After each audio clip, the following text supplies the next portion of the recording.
Welcome to Hear God Every Day. I'm your host, Sarah Whitten. Get comfortable, open your heart, and let's talk about how we can be more sensitive to God's voice in our everyday life. Welcome back. I'm excited to jump into our topic this week. It's going to be reasons why God speaks. So these are going to be things that you'll want to be thinking about next time you're hearing from the Lord, thinking about, for which reason is he speaking to me today? And what deeper meaning does that have? So if you listened in last time, you'll remember the story I told about my 1 a.m. wake-up call. So I was praying about what to start this podcast out with. I had no words. I said, Lord, you're going to need to give me words. And God woke me up in the middle of the night, 1 a.m., and I literally could not go back to sleep. I just kept having this one phrase go through my mind over and over and over again. So I tried, rolling over a couple times. I was like, God, I'm just really tired. I want to go to sleep. And I could not sleep until I got my phone, opened up the notes section, jotted a little note. And as soon as I did that, I had just complete peace and went to sleep. So this note it said, knowing God's heart comes with a calling, a healing, or a clarification / course correction. So consider this kind of part 2 of our chat last week. So if you haven't heard that already, go back and listen to that too. It's really going to bless you, and it's kind of going to build on each other. Because knowing God's heart also means knowing the heart behind why he's speaking. Because God doesn't generally small talk. He doesn't just chit chat. He has a reason why he's speaking to you. Why does God speak to us every day? What is his reason in talking to you? And it's different from time to time based on what he's saying. We will likely take a couple of weeks to kind of explore these different reasons. It's like I started kind of putting pen and paper to this and fleshing it out. And what I thought God had for one episode is actually just kind of expanding and unfolding. And the more that he shows me, the more I'm thinking this may end up being a little series. So we're going to launch into calling first, and we'll see how far we get. First, I'm going to pray for our time. Lord, thank you so much for just the blessing of getting to meet together, getting to dive into your word, getting to dive into what it means to hear your heart, to know the reasons behind why you're speaking. God, we're all on this journey together, just trying to grasp at a deeper connection to you and in a clearer way to hear your voice, Lord. And so I just pray during this time, God, that you would use my mouth. Lord, that whatever you need to say, that you would use the vehicle of this podcast. And Lord, that each and every person listening, that there could be something that is just earmarked for them, that it would be that little tidbit, that something that they know, this is just for me, that I am the reason God put that sentence in this podcast. And so God, I just pray for that kind of intimate encounter during this time together. Be with us, God, and be in everything that's said, and may it be for your glory and your glory alone. In Jesus' name we pray, amen. So I think calling is one of the things that we most want to hear from God, right?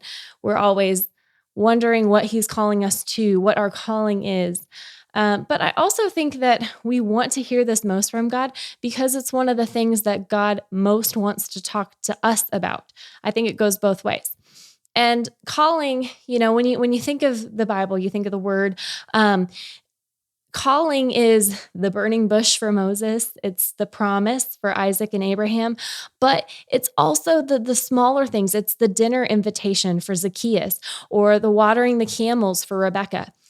It's these little reveals that God gives us. Maybe not of what's coming or the full picture. In fact, usually it's not the full picture of what's coming that he reveals in a calling. What he reveals in a calling is what he wants you to do right now. I'm going to give you an example. So I remember in 2017, I was really prayerful about going on a mission trip with our church. We were going to go to Nicaragua, and my son was 3 at the time. He was really small. And so for you parents out there of small children, sometimes just the thought of leaving your baby for, an extended amount of time can be a little daunting, even though it was just 10 days. So I was praying about it. We really didn't have the finances to be going, but I really felt called. So I picked up the passport application from the post office, and it literally sat on my nightstand. And as it's sitting there, I'm going about my day to day. I'm running errands. And as I'm sitting in the car, I noticed the lyrics of the song that's on the radio are singing about a passport. I was like, oh, that's funny, okay. And then literally as I'm stopped at this stoplight with this song playing, this RV drives by. And, RVs, they kind of have their not brand name, but their model name or whatever printed on the side. And it's usually something like, adventure or, some sort of word. This one literally had the word passport plastered on the side of it. So I thought, okay, that's too, this might be God, but God, if this is you, I'm really going to need you to be clear. And about a week later, we were going to a meeting at our church, and a couple who I did not know at all. They knew nothing about me. I knew nothing about them. He very uncomfortably told me, I don't know how to say this, but the Lord keeps telling me that you need to get your passport. At this point, my husband's laughing. I'm crying. It was just that moment of, okay, passport is the calling. That is what God is wanting me to do right now.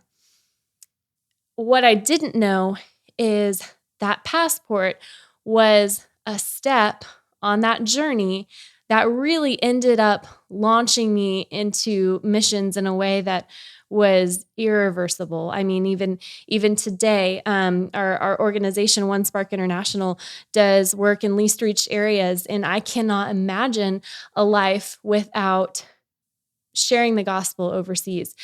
But that passport, that was the calling right then. God didn't tell me about any of that was coming. He told me, I need you to get your passport.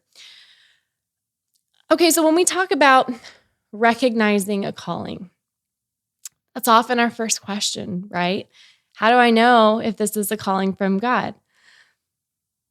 The first thing is, does it sound like God? So if you haven't already, you've got to listen to the last episode 1, hearing God's heart.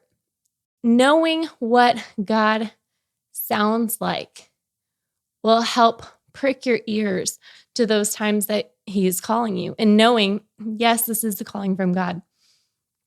The second thing is, has there been confirmation? Okay, we know from the Word gives us this great blueprint for how God works. And while it's not totally limiting, that God could never do anything, new that has not been written, it really gives us a great impression of the Father's heart and of how He operates. And so you think about how in Moses' calling, God was not afraid to repeat Himself. In fact, He almost found Himself arguing with Moses as Moses told him over and over again why he could not do it. God kept just patiently calling him and calling him and calling him and reminding him, this is what is going to happen. This is what I'm calling you to. So has there been confirmation, or is what you're feeling called to now maybe the fulfillment or confirmation of words that you've gotten in the past? There's also confirmation through other people. So think about, for Mary, mother of Jesus, and Joseph. She had this encounter with the angel. And then after that, she had that encounter confirmed to her through the encounters that both Elizabeth and Joseph had, where they were told what she was carrying. So sometimes God will kind of reveal that to other trusted people in our life that He knows that we'll receive from and that can speak into us, and He'll confirm things through them. Or a complete stranger, like in my case with the passport. Thirdly, confirming through physical manifestation. So that is, when God says, I'm telling you this, that this is the calling, that this is going to happen, and then it happens. So before we were pastors at our church, I had a dream that we were asked to be the youth pastors. And it was months later, 3 or 4 months easily. But we got a call out of the blue asking if we would be interested in being youth pastors. So it's that physical moment when what God says actually begins to happen. Remember, when you are looking for confirmation, that God is patient. A lot of times I think we can feel like God needs me to make a decision right now. And, sometimes if God's sending you to help this specific person at this specific moment, yes, sometimes that is just time is of the essence. But most of the time, we know God's character is being patient, but the enemy is not. And so if you're feeling that pressure, almost like knife to the throat, like you got to do this, you got to do this, you got to do this now, make this decision. Pause for a second and make sure that that's coming from God and that pressure is not trying to push you into something else and coming from the enemy. The next thing I'm going to say about recognizing a calling is the what can be tied to the how. Okay, I'm going to break that down. This is something literally when God spoke this to me as I was writing all of this out, I had never in my life thought of this. So it's from God. I couldn't come up with this, but there's so much depth. So when God calls people, it's often very individualized. Okay, it's not every time, but sometimes there is a direct connection of what God's calling them to and how he calls them. So think about Joseph, right? God calls him through a series of dreams. Dreams, are kind of his first experience with, this is like a glimpse at a destiny that God has for me. And what are the stepping stones on the road to that destiny? He comes to his place of trust through dreams. And so it's interesting because dreams, while they were the method through which God used to speak that calling to him, dreams were also this little calling that God had for him of being a dream interpreter. Moses was called through a burning bush, and his calling was to be the vessel through which God did those miraculous signs and wonders, and to also help lead the people through the desert. And what was he following the entire time? But a column of fire, right? A cloud by day, fire by night. So there's this kind of theme of fire. David, same way. He was called and anointed by God when he was shepherding. And his anointing was going to be to shepherd the people as a man after God's own heart, as a king. Peter and Andrew, they were literally fishing when Jesus tells them, drop your nets. You're going to come and fish for men. You're going to be a fisher of men. So, like I said, it's not every time, but the word tells us that sometimes the way that he calls us may not be irrelevant. So pay attention to kind of how you're receiving those callings. Often I feel like God will give me these little flags, it's like, this little sign from God. And it'll often be that he'll highlight something that I'm reading or something that I'm listening to. And it just so happens that for me personally, God has, in a very big way, whether I like it or not, called me to media, which is writing and, speaking and information dissemination. And often those are the ways that I receive callings from him. Not every time, but often they are. The next thing to look at in recognizing a calling is as you walk in the direction of that calling, what happens? Okay, because when you're walking in the direction of a calling with the Lord, there is this God assistance. Okay. There are these things that kind of come together or happen or open as you walk in that direction that could not or would not have happened without the Lord. Now, what's huge to remember is that God assistance does not mean the absence of resistance. In fact, often there is a lot of resistance, but the God assistance is so much greater than what he's throwing at you. So, just quick example. I mentioned media and how, God has several times in my life called me to that. The week that I got my first offer of publication for a book that I had really been praying into, saying, God, if this is you, if this is your timing, let's release this. But ultimately, your will be done. If you want it to be nothing, then let it be nothing. As I got that offer of publication, that week was crazy. I literally had sores on my mouth and my hands, just crazy spiritual warfare things happening. But at the same time, I was getting open door after open door as I walked in this direction of pursuing this writing that God was calling me to. So you see, there can be both at the same time, but with the absence of that God assistance, and you really just feel like, I'm just, walking in mud, like I'm fighting every step of this, trying to advance, stop and reassess and say, okay, God, is this what you're calling me to? Is this the right time? And really do some work with the Lord. Okay, next, we're going to talk about when God comes with a calling, what do we do with that calling? Okay, so knowing, okay, God's speaking to me. He's speaking to me in a calling. I know that he is telling me this because it's a calling. If you've gotten that far, then what do you do? So, few things to know about God's heart behind calling you. First one is motivation, that God is revealing this calling to you or speaking to you about this calling for the purpose of motivating you and exciting you and giving you the hope of that calling. So when you're listening for his callings, listen from that posture of excitement and confident trust rather than anxiety. And trust me, I am preaching to myself on this one. He does not call us to things big or small because he wants us to worry about them or figure them out or make them happen. There will be action on your part.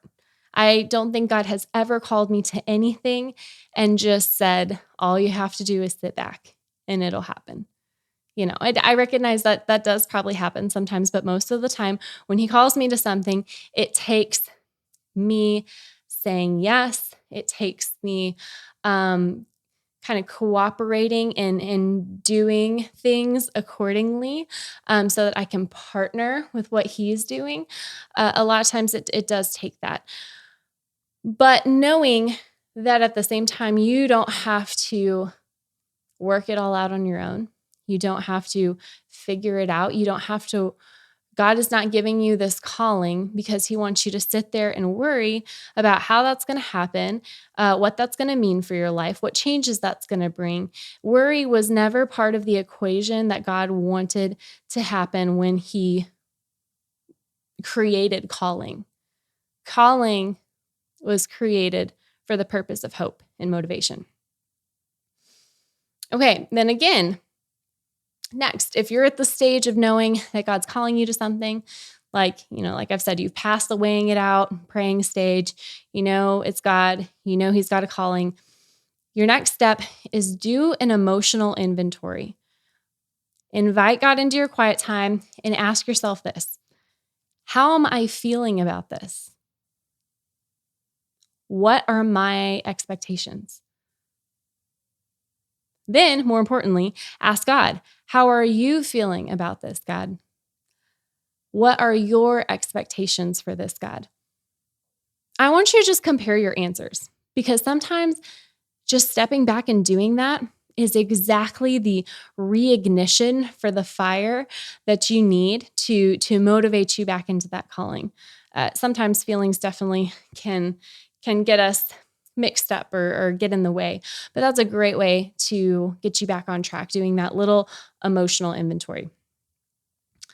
The next thing that I feel like the Lord wants you to know about his heart behind callings is callings are not places of comparison.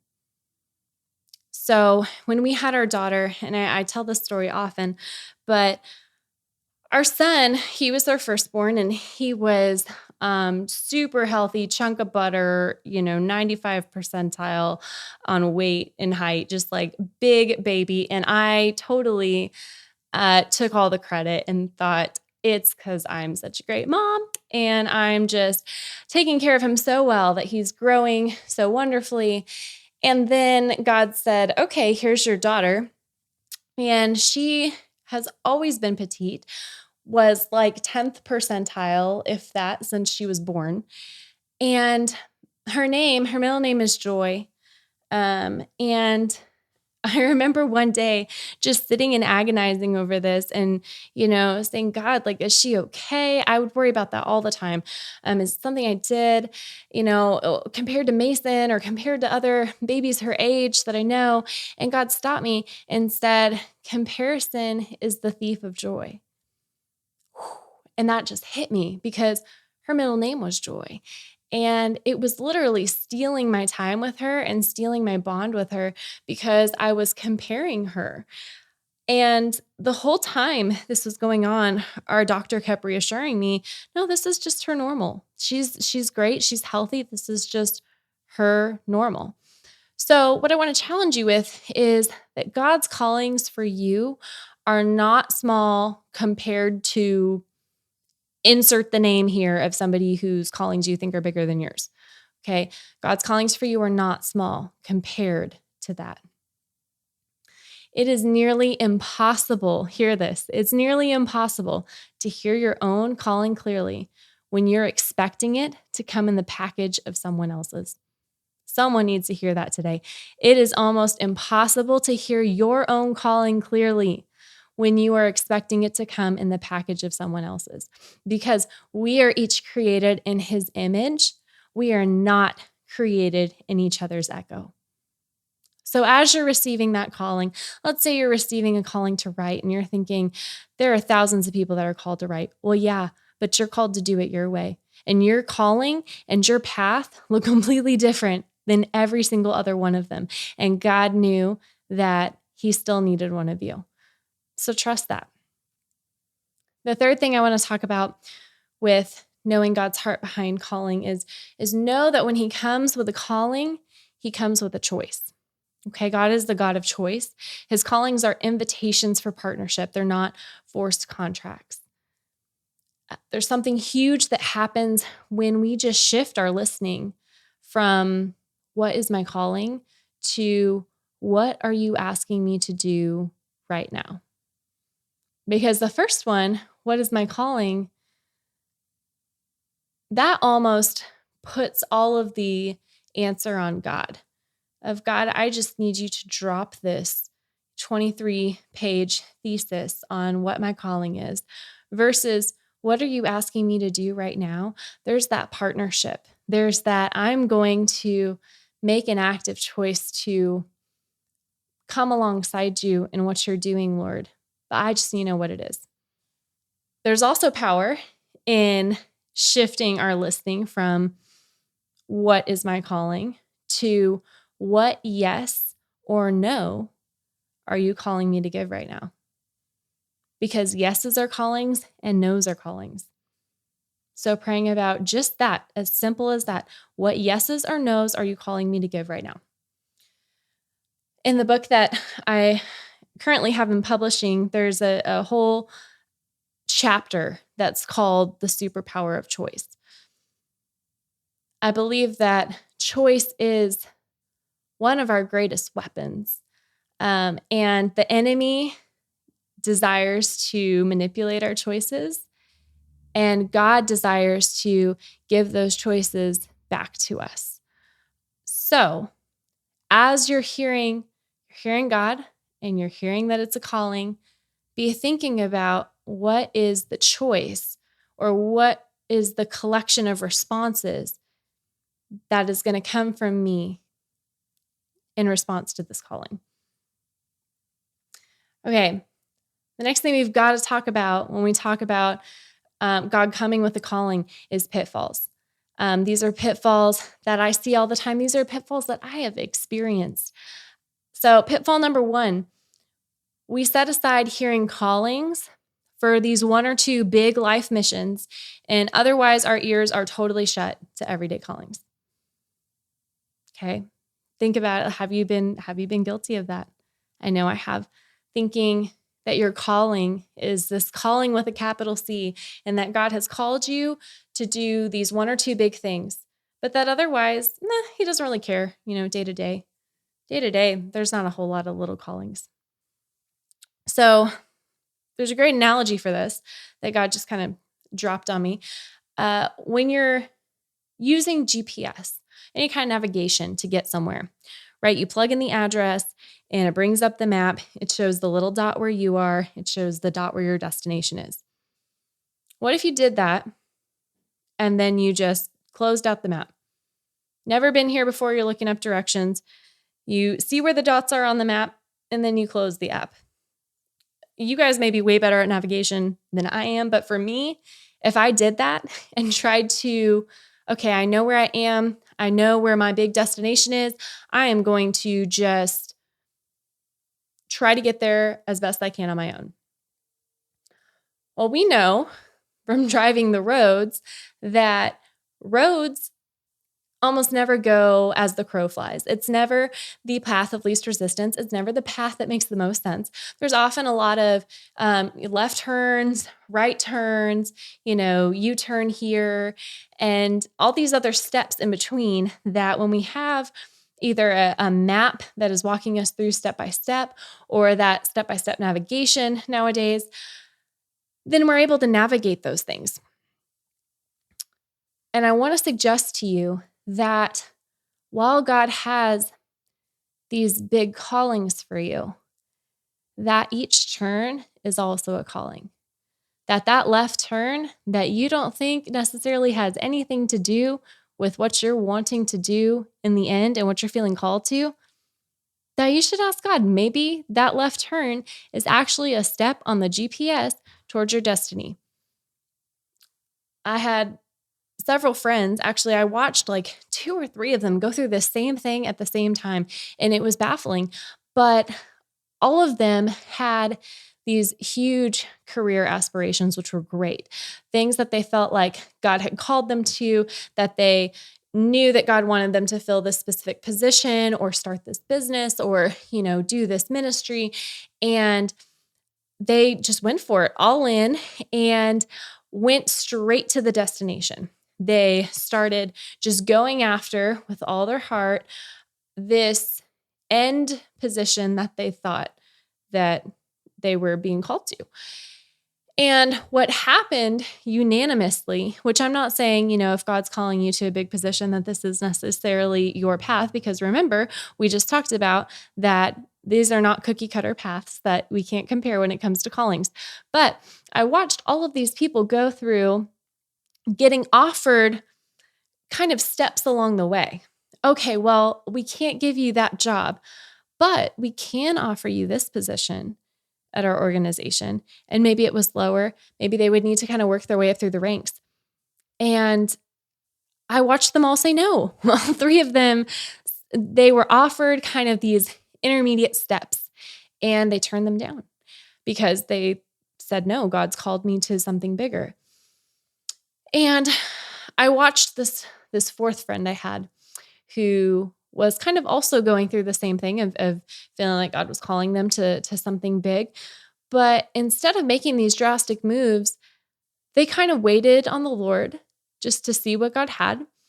And meanwhile, as these other 3 people had moved on to 2 or 3 different jobs and kind of still weren't in the place that they really wanted to be or felt called to, this one person who stuck it out at the little weird left turn, odd and end jobs, ended up working all the way up to that place that they felt God called them to.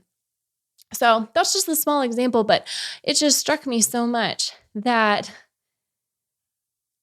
discounting these small callings along the way, just because they don't look like the big calling, can really get us off track. So in those types of things, always pray about it. Pitfall number 2, when we personally, this is going to step on some people's toes, when we personally feel like we want or don't want something. So we label it a calling as a justification, but we haven't heard anything or even really prayed for confirmation. Yeah. So we had a guy we knew who he shared with us that he was feeling called to isolate from the church for a bit. And everything in us just like kind of screamed like, no, isolating, like there's nothing in scripture that says isolating is good. This is not a good move. But ultimately, he has to hear that from the Lord. And we expressed our concerns and what it came down to as we're talking it out with him is he was talking about these difficult situations that he'd encountered right before he felt this calling, right? He had some tough situations with some people at the church. And as he was working through that, he started feeling this calling to just kind of isolate from the church for a little bit. In instances like this, I'm not saying that gut feelings shouldn't be heeded because, I've had a few gut feelings that I wish I hadn't ignored. But what I am saying is that oftentimes how we feel about what God's asking us to do, let's be honest, that can change week to week. How we feel usually has very little to do with how called to it we are. How am I going to say that again? That was good. How we feel usually has little to do with how called to it we are. Okay, every minister, which that includes you, because whatever the Lord has you doing day to day, that is your ministry.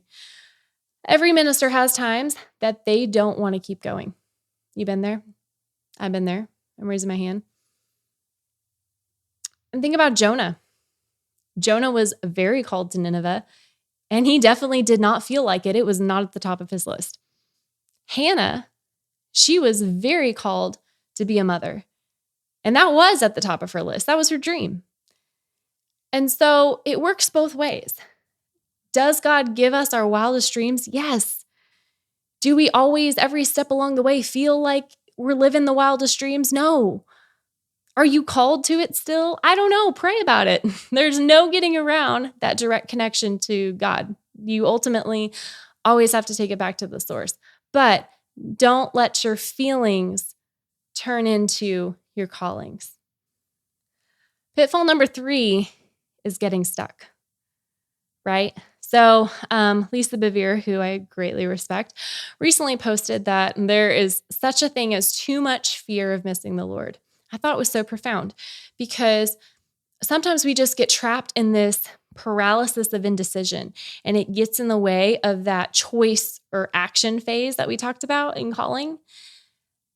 And so if you're stuck on calling and you want to get unstuck, but you're so scared, like, oh, I don't want to miss my calling. I don't want to miss it, but I want to get unstuck, but I just don't know what to do. I don't know what I'm called to.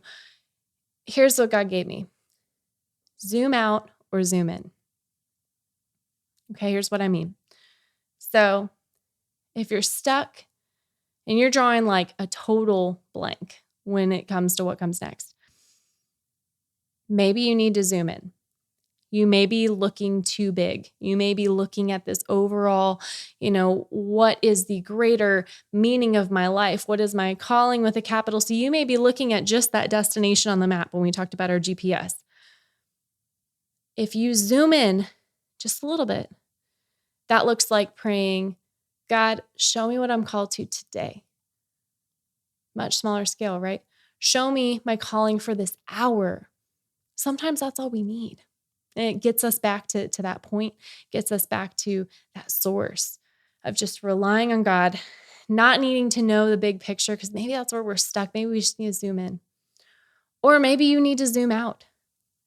Maybe you kind of have it down. You know what you're doing day to day. You know what God has you lined up for, but you get in this place that's very weird where all of a sudden you're thinking, I don't know overall what God is calling me to be right now. Who is the person that I am? Like, what is my identity? What is God calling me to? If you're in this place and you're stuck and you're feeling, this is more like when you're feeling meaningless. Okay, you're doing all the things. It just feels meaningless. Try zooming out, okay? Look at the past year, the past several years. Notice what God has started growing. Notice connections that weren't there before that now are there. Notice new skills. Notice how your resources have changed. Notice anything like that are these trends of what God is doing and what God is calling you into. Because if you're still here, you're still in process.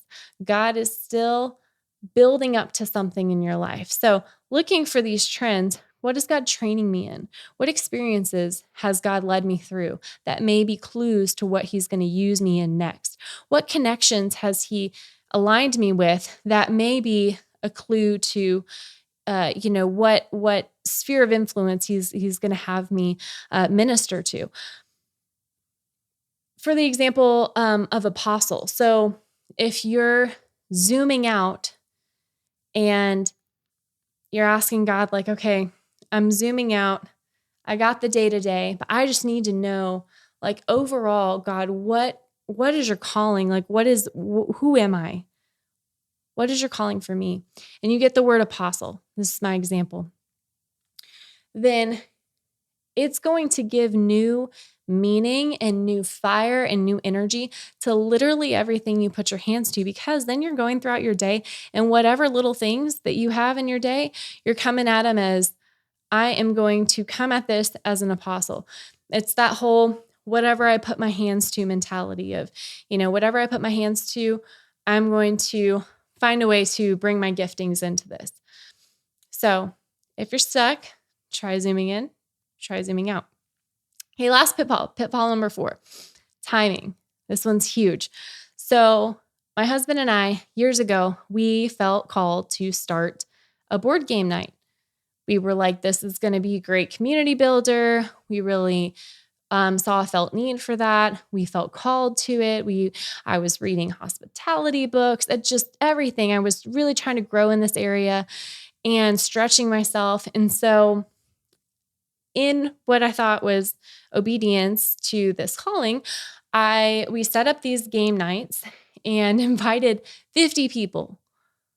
We had like 1,000 square foot home. We invited 50 people. We were dreaming big. And I don't know where we thought God was going to put all those people, but we knew we'd figure it out. So the first one rolls around. We set them to like once a month. First one rolls around, like 2 people say that maybe they can come and then don't end up showing up. Next month, we had like 5 people. Month after that, it kind of, petered out. And then after that, we were so discouraged, we quit. And so I thought, okay, well, maybe I just kind of missed that one. So fast forward a few years, when we start youth ministry, I'm looking around one night and we have 50 teenagers playing different board games that are set up all over. And it's literally like my hospitality dream. And it just clicked. It was the moment of, oh, okay, this was the calling that I was sensing. I was just off on the timing and I was off on how it looked. But that was a calling. So this pitfall of timing, I just want to encourage you, if doors are closing in your face right now, if you feel like I've heard from the Lord, but all these doors are closing and I just really don't know where to go next. I'm feeling so discouraged. I'm feeling like I don't even have the choice to continue pursuing this calling. I'm just being rerouted a different direction. Pray about timing, because you may not be off about the whole calling. You may just be off on timing. So that's where we are going to leave off this time. We have got so much more richness when it comes to talking about why God speaks to us. Calling is just the very first part of why God speaks to us. Remember, we still got 2 more. So this week, when you go about your days and you're hearing God's voice, I want you to start thinking, is this the calling? And then if it is, start applying all that we talked about today. And then my teaser for next week. So next week, we're going to talk about when God comes with a healing. And it's not always the kind that you're thinking of. It happens way more than you think. And it's going to be really, really good. So as always, I would love to hear from you guys. If you had something that really stuck out to you, or a neat testimony, or, just something that you're walking through, please let me know. Go to my website. It's arrowsofzion.com, and hit the contact button and just send me an email. I'll do my best to get back to you as soon as I can. Sometimes it takes me a little bit, but I promise your emails are really important to me. So I will try to get back to you as soon as I can.